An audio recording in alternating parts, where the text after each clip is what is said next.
Buat saya pribadi, waktu itu saya memandang kitab saya waktu itu sudah tidak bisa dibilang atau disebut sebagai kitab suci. Gitu. Cuman waktu itu pandangan saya ketika saya mempelajari ulang kitab saya, di dalam kitab saya ternyata banyak hal-hal yang janggal gitulah. Tunggu, sorry. Membaca ulang Alkitab pas itu. Iya. Terus? Membaca ulang atau mempelajari ulang.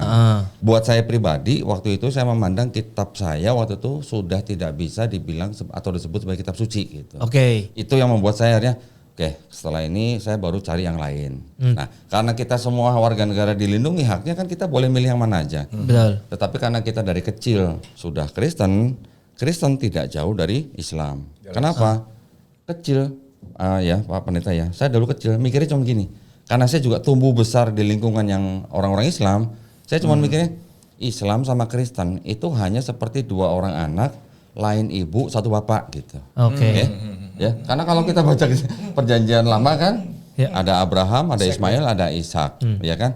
Ibunya yang Ismail dari Hagar, yang Ishak dari Sarah. Dari sini saya waktu kecil cuman mandangnya orang-orang Islam itu yang dari Ismail, orang Kristen itu yang dari Ishak. Tapi bapaknya satu, Abraham. Ya. Dulu saya berpikir begitu gitu.